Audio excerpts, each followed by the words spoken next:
कल 15 अगस्त है, आज़ादी का दिन है। आप सब ने शायद प्लान कर लिया होगा कि कल क्या कुछ करना है, अपनी आज़ादी के दिन को कैसे सेलिब्रेट करना है। हर घर तिरंगा भी आप उससे जुड़े होंगे, तिरंगा आप शायद घर पर ले भी आए हों। लेकिन आज एक सवाल आपके सामने बहुत बड़ा है। एक बेटी जो कि सिर्फ 24 महीने की है, वो बर्लिन में फंसी हुई है। जब वो 7 महीने की थी तब उसको उसके माँ बाप से छीन लिया गया। अरिहा उस बच्ची का नाम है, उसकी माँ का नाम धरा शाह है। और धरा अब इंडिया में जगह जगह घूमकर लोगों से समर्थन मांग रही हैं।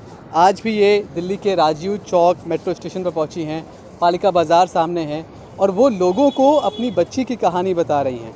दरअसल जब वो 7 महीने की थी तब ये धरा अपने हस्बैंड के साथ बर्लिन में रहती थी। वहाँ पर बच्ची को एक दिन चोट लगी, ये अस्पताल लेकर गई और उसके बाद अस्पताल से ही चाइल्ड केयर वाले आए और बच्ची को लेकर चले गए जब वो सिर्फ 7 महीने की थी।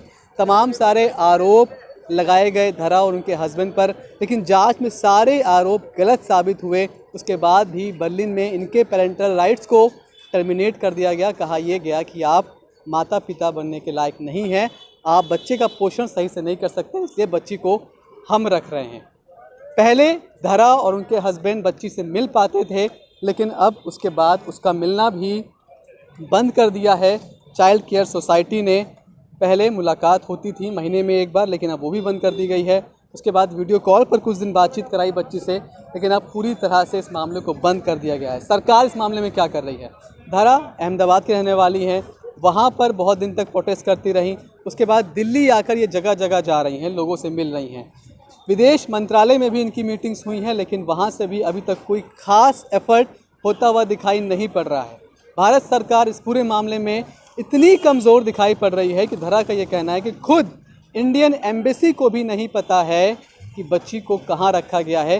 पेरेंट्स को तो खैर कोई जानकारी है ही नहीं। हम धरा से ही बात करते हैं और आगे की चीज़ें आपको बताते हैं कि किस तरह की स्थिति है, क्या कुछ मामला था, क्यों आखिर वो बच्ची को ले गए थे।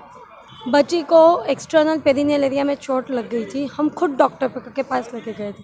2 सेट्स ऑफ डॉक्टर ने देखा, बोला it could be hormonal bleeding, चिंता की बात नहीं, ट्रीटमेंट की ज़रूरत नहीं, वापस भेजे। जब हम फॉलोअप के लिए गए तो उन्होंने चाइल्ड सर्विसेज को इन्फॉर्म कर दिया और फिर हमें पता चला कि उन्होंने sexual abuse of the child suspect किया। कोई भी माँ बाप अपने बच्चे के साथ ऐसा नहीं कर सकते। और यहाँ पे हमारी 7 महीने की बच्ची थी, हम खुद उसे लेकर हॉस्पिटल गए थे। अगर कोई गलत करता तो वो छुपाने की कोशिश करता, खुद नहीं लेके जाता। फिर हॉस्पिटल ने ही रिपोर्ट दे दी, ruling out sexual abuse of the child, के बच्चे के साथ ऐसा कुछ नहीं हुआ है। और फरवरी 2022 में पूरी पुलिस इन्वेस्टिगेशन के बाद ये केस विदाउट एनी चार्जेस बंद हो गया। तो जो उनको गलतफहमी हुई थी या झूठा आरोप लगाने की कोशिश की चाइल्ड सर्विसेज ने, वो नहीं लगा पाए। फिर उन्होंने बोला आपकी मानसिक स्थिति ठीक नहीं, आप बच्चे को रखने के काबिल है कि नहीं, ये देखना पड़ेगा। जब कोर्ट अपॉइंटेड एक्सपर्ट की रिपोर्ट हमारे फेवर में आई तो कोर्ट ने सिर्फ वो भी इग्नोर कर दिया और सिर्फ चाइल्ड सर्विसेज की बात सुन के बच्ची की कस्टडी उन्हें दे दी। हम ये बोलते कि अगर मतलब 2 चीज़ें थी। पहली ये थी कि उनको डाउट था कि बच्ची के साथ सेक्सुअल हैरेसमेंट हुआ है जी, उसके चार्जेस आप दोनों पर लगाए। जांच हुई, पुलिसिया जांच भी हुई, उसमें कुछ नहीं निकला, आपको क्लीन चिट मिली। उसके बाद उन्होंने ये कहा कि आप साइकोलॉजिकली फिट नहीं है बच्ची को नर्चर करने के लिए। जी, उनका काउंसलर आया, उसने आपकी जांच की, आपके साथ बैठा, उसमें भी आपको क्लीन चिट मिली। मतलब अब आपके ऊपर लीगली कोई आरोप नहीं था कि आपने बच्ची के साथ कुछ किया है। जी, पुलिस केस तो जैसे मैंने बोला क्लोज हो गया। मतलब पहले उन्होंने आरोप डालने की कोशिश की बच्चे के साथ आपने गलत किया है, वो नहीं डल पाए तो हम मानसिक स्थिति पे सवाल उठाया। फिर जब मानसिक स्थिति पे सवाल नहीं उठा पाए तो बोले आप बच्चे के बड़ा करने के काबिल नहीं हो। जब वो भी रिपोर्ट फेवर में आया तो बोले आप बच्ची को फिजिकल अब्यूज़ कर दो। मतलब कोई ना कोई बहाने से बच्ची को हमसे छीनने की कोशिश की जाए। हम बोलते हैं अगर जर्मन चाइल्ड सर्विसेज को, चलो एक मान लेते हैं कि पेरेंट्स पे डाउट है, तो उसे किसी भी इंडियन परिवार को क्यों नहीं दिया जा रहा है? उसे जर्मन फॉस्टर केयर में ही रखने के लिए क्यों फोर्स कर रहे हैं? क्या भारतीय समुदाय के सारे लोग खराब है बच्ची के लिए? क्या हमारे इंडियन एम्बेसी के लोग उसके लिए खराब है? हमारी भारतीय एम्बेसी तक को नहीं पता है, सरकार को नहीं पता है कि बच्ची को कहाँ रखा है, किस हाल में रखा है। पहले हमें जो महीने में 2 घंटा मिलने दिया जाता था, अब तो वो भी बंद कर दिया। ये देख के, ये बोल के कि बच्ची को आपको मिलाने लाके लेके जाने के लिए कुछ नहीं, कोई है नहीं। मतलब कोई भी बहाने से वो बच्चे को हमसे, अपने परिवार से, इंडियन संस्कृति से, इंडियन लोगों से दूर कर रहे हैं। बताइए, मतलब सिर्फ पेरेंट्स ही दूर नहीं रखा है, इस तरह से बच्ची को रखा है कि खुद इंडियन एम्बेसी तक को नहीं पता कि बच्ची को फ़िलहाल कहाँ रखा गया है। सिर्फ इतना ही नहीं, जैसे पूरी कोशिश की जा रही है कि बच्ची कभी ये समझ ही ना पाए कि वो एक भारतीय बच्ची है, उसके अंदर कोई भी इंडियन जैसा कोई भी ऐसा उसको कुछ सिखाए, उसको हिंदी नहीं सिखाई जा रही है, उसको अंग्रेजी नहीं सिखाई जा रही है, उससे जर्मन सिखाई जा रही है। यहाँ तक कि धरा और उनके हस्बैंड बच्ची के लिए जो इंडियन अटायर यानी कि फ्रॉक, कपड़े, टॉयज़ लेकर गए थे, उन्होंने उन कपड़ों को उसी कंडीशन में अनयूज तरीके से इनको वापस कर दिया। जी, उन्होंने भारतीय कपड़े खिलौने वापस कर दिए। अरिहा को हमारा भारतीय खाना, जैसे कि हम थेपले, पूरी, फाफड़ा, ढोकला लेके जाते, वो बहुत पसंद है। वो टूट पड़ती है और वो जिस तरीके से खाती है, मुझे लगता है उसको वहाँ पे खाने दिया जा रहा है कि नहीं। तो हमने तो ये भी रिक्वेस्ट की कि आप बच्ची को हमें खाना भेजने दिया जाए, लेकिन उन्होंने ये रिक्वेस्ट भी इग्नोर कर दी। वो बच्चे को खाने से, पहले से, सारी चीज़ से दूर कर रहे हैं। अब मुझे ये बताइए कि आप अभी तक किस किस से मिली, मतलब ये बात कानूनन कहाँ तक पहुँची, आप सरकार में किस से मिली हैं और क्या कुछ रिस्पांस मिला है आपको अभी तक? हमने कोई दरवाज़ा बाकी नहीं होगा, नहीं गए होंगे।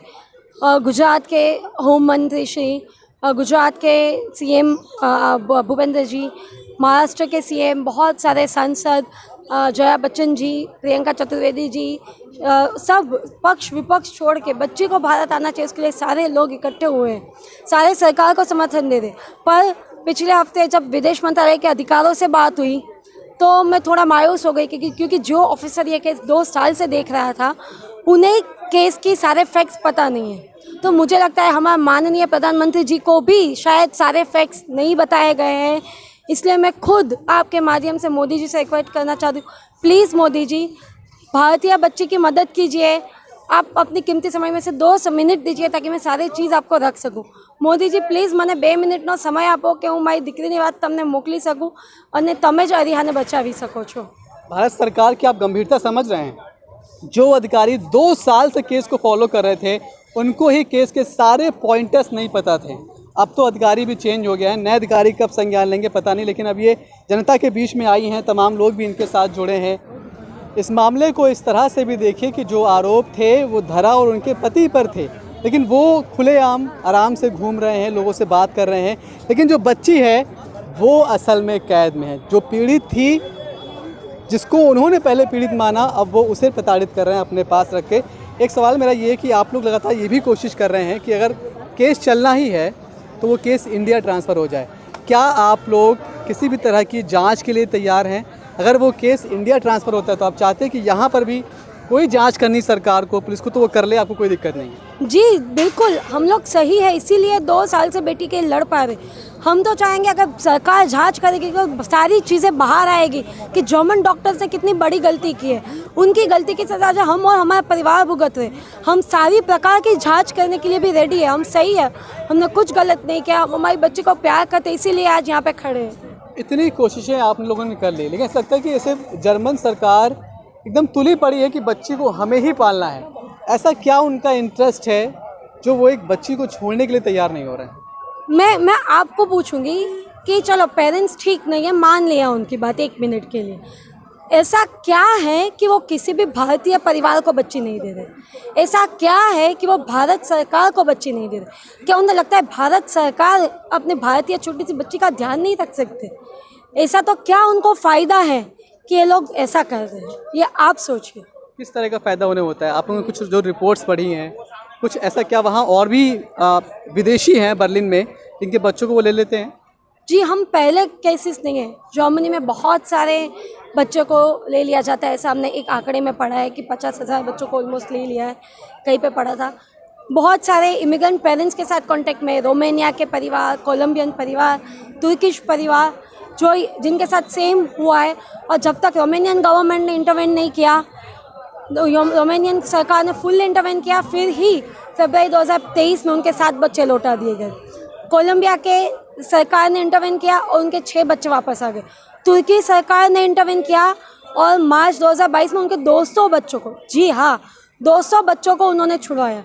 तो हमारी भारत सरकार हमारी एक छोटी सी बच्ची को नहीं छुड़वा सकती? मुझे पूरा भरोसा है मोदी जी पे कि वो अरिया को छुड़वाएंगे, पर शायद उन तक सही चीज़ें पहुंची है कि नहीं। कुछ आइडिया है कि कितने इंडियन बच्चे उनके पास होंगे अभी फिलहाल? मेरे ध्यान में 5 से 7 तो भारतीय परिवार केवल जर्मनी में जो हमारे जैसे लड़ रहे हैं, पर लोग सब अपने अपने वो सब, कोई पब्लिक नहीं आना चाहते, कोई आना चाहता है।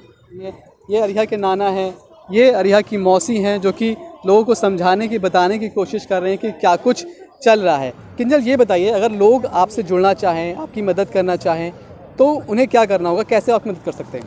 जी, सबसे पहले मैं आप सबसे रिक्वेस्ट करना चाहूँगी कि आप सब प्लीज़ इसमें हमारा सपोर्ट कीजिए। आपके हेल्प से ही अरिहा इंडिया वापस आ सकती है। अगर आपको ये मैटर के बारे में, केस के बारे में डिटेल में इंफॉर्मेशन चाहिए तो वेबसाइट है www.saveariha.org। उसमें आप सारी चीज़ें डिटेल में देख सकते हैं। और अगर आपको हमें सपोर्ट करना है तो हम आप सबसे रिक्वेस्ट करते हैं कि आप पत्र लिखिए, मेल लिखिए, लेटर लिखिए मोदी जी को कि 2 साल हो चुके हैं और ये बच्ची वहाँ पे फंसी हुई है, तो प्लीज़ आप पर्सनली इंटरवीन करके ये बच्ची को अपने भारत वापस ले आए। और आप social media, WhatsApp, Instagram, Facebook ऐसी चीज़ें हैं जो हर कोई इंसान यूज़ करता है, तो आप प्लीज़ उसमें आप स्टोरी डालिए और हैशटैग यूज़ कीजिए सेव अरिहा और वॉइस फॉर अरिहा, और इससे आप अरिहा का वॉइस रेज कर सकते हैं। और फेसबुक पे भी एक पेज है save Indian baby girl in Germany, आप उसमें भी जाके सारी इन्फॉर्मेशन दे के जितना से जितना हो सके, आपको कुछ पैसा भी नहीं देना है, बस एक शेयर बटन पे क्लिक करके आप एक बच्ची की पूरी लाइफ बचा सकते हैं। तो हाथ जोड़ के रिक्वेस्ट है कि प्लीज़ इसमें जुड़िए। उम्मीद किससे है नहीं पता, हालात ये देखिए कि अब तक अरिहा की रिहाई की मांग करती थी उनकी मांग, आज जब कल 15 अगस्त है तो कम से कम ये अब इतनी छोटी मांग पर आ गई हैं कि कम से कम अरिहा को बर्लिन में इंडियन कम्युनिटी के साथ इंडिपेंडेंस डे मनाने दिया जाए, लेकिन इसकी भी परमिशन दूर दूर तक मिलती हुई दिखाई नहीं पड़ रही है। बर्लिन की जो चाइल्ड केयर सर्विस है वो तो पूरी कोशिश कर रही है कि बच्ची ना सिर्फ पेरेंट्स से दूर रहे बल्कि भारतीय कल्चर से भी दूर रहे। तो अब जिम्मेदारी किसकी है? अब ऐसा लगता है कि जब तक ये एक जन मुहिम नहीं बन जाएगी, पब्लिक की मुहिम नहीं बन जाएगी, तब तक शायद अरिहा का देश वापस आना बहुत मुश्किल है। आप भले ही आज़ादी के जश्न में इस वक्त बिज़ी हों, तैयारियों में बिज़ी हों, लेकिन आपको इस केस के लिए आगे आना होगा, अरिहा के लिए आगे आना होगा, उनकी माँ के लिए आगे आना होगा। और अगर एक बार वो बच्ची अपने देश वापस आ जाती है तब शायद आप आज़ादी के उत्सव को और अच्छे से मना पाएंगे। लेकिन फ़िलहाल भारत सरकार किसी दबाव में नहीं दिख रही, किसी मूड में नहीं दिख रही कि इस केस को आगे लेके जाया जाए। तो कम से कम भारत सरकार पर किस तरह से दबाव बनेगा ये अब हमको और आपको सोचना होगा। नमस्कार, आप देख रहे हैं फर्जी न्यूज़। मेरा नाम है मनीष चौरसिया।